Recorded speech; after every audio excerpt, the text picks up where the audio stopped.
আসসালামু আলাইকুম সুপ্রিয় শিক্ষার্থীরা, আশা করি আপনারা সবাই ভালো আছেন। আজকে সবার গণিত পরীক্ষা সম্পন্ন হলো।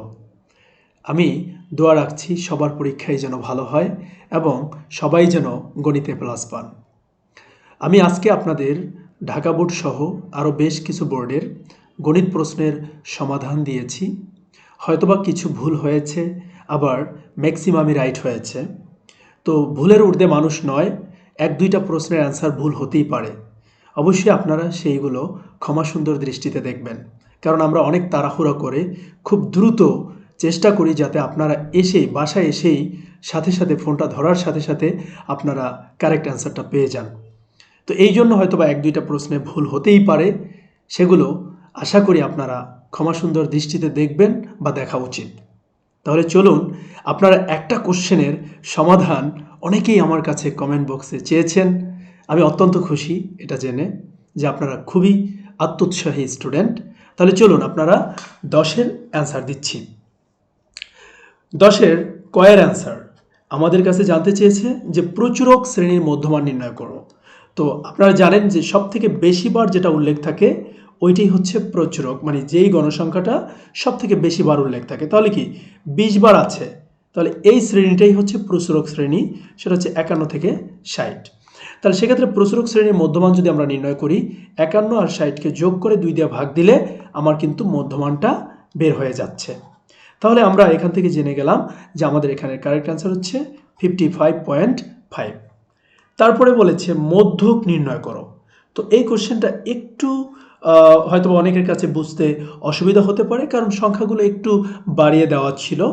যাই হোক, এটা কঠিন না, যেহেতু এখানে 80 জন শিক্ষার্থীর সম্পর্কে বলা হয়েছে, তারা কিন্তু অলরেডি n ইকুয়াল যে 80 হবে সেটা কিন্তু তারা দিয়ে দিয়েছে। তো আমি এই 10 নংয়ের খ নং প্রশ্নের উত্তর আপনাদের সাথে শেয়ার করছি।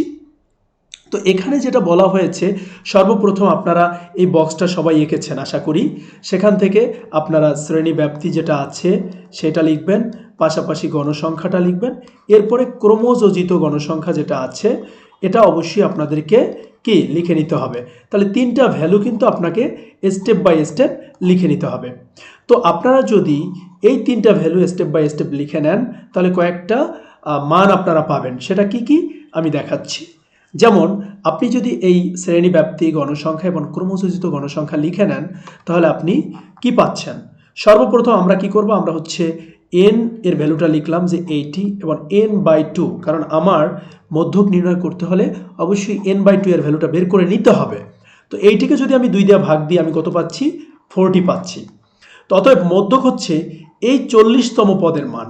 তার মানে আপনি এই অংশটা যদি বের করতে হয়, আপনাকে ক্রমযোজিত গণসংখ্যা করতে হবে। তাহলে সেক্ষেত্রে একটু দেখুন তো যে 40তম পদটা কোথায় আছে।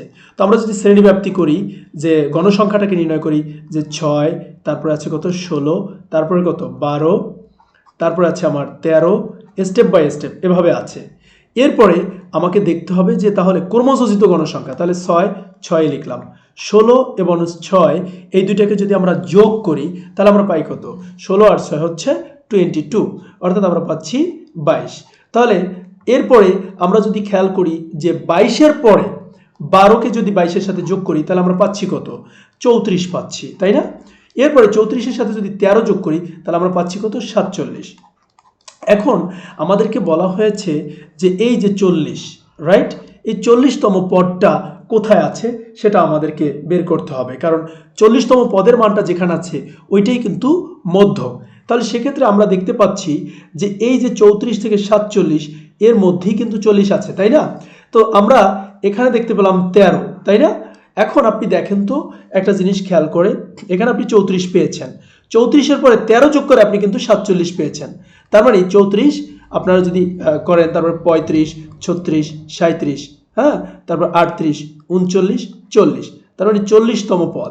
এটা তাহলে কোথায়, এই পদটা অবশ্যই আপনার যেই গণসংখ্যাটা আপনার 13তে আছে, অর্থাৎ এই যে 13তম গণসংখ্যা, যেখানে এই 13তম গণসংখ্যার যে আপনার শ্রেণী ব্যাপ্তিটা আছে, এইটাই হচ্ছে মূলত আমাদের 40তম পদের আপনার যে মানটা যেখানে আছে সেটা হচ্ছে এই 41 থেকে 55 যে গণসংখ্যাটা আছে এটার মধ্যে, মানে শ্রেণীব্যাপ্তি আছে এর মধ্যে আছে। তাহলে আমরা দেখলাম যে 40তম পদের মানটা 41 থেকে 50 এই শ্রেণীতে আছে। তাহলে মধ্যক শ্রেণী হচ্ছে আমার 41 থেকে 50। তাহলে এখন আমরা জানি যে মধ্যক করতে হলে আমাদের চারটা ভ্যালু দরকার। সেটা হচ্ছে এল এর ভ্যালু দরকার, তারপর আমাদের এফসি এর ভ্যালু দরকার, এফএম এর ভ্যালু দরকার এবং এইচ এর ভ্যালু দরকার।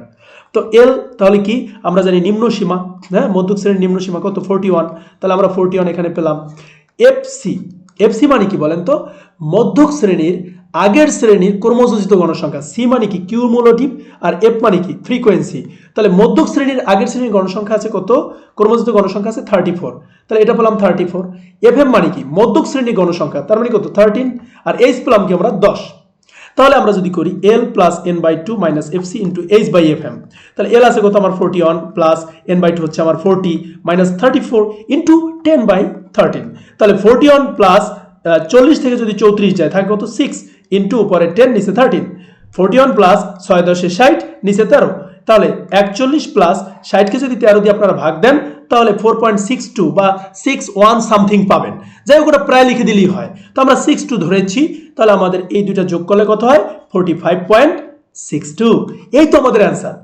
এরপরে তাহলে আমরা কি আমরা খ নাম্বারটা বুঝে ফেললাম সবাই আশা করি।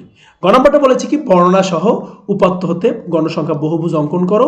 তো এটা তো আপনারা পারবেন, কারণ এই উপাত্ত হতে গণসংখ্যা বহুভুজ অঙ্কন করার জন্য আপনারা কি বলেছে বর্ণনা সহ উল্লিখিত উপাত্ত হতে গণসংখ্যা বহুভুজ অঙ্কন করো।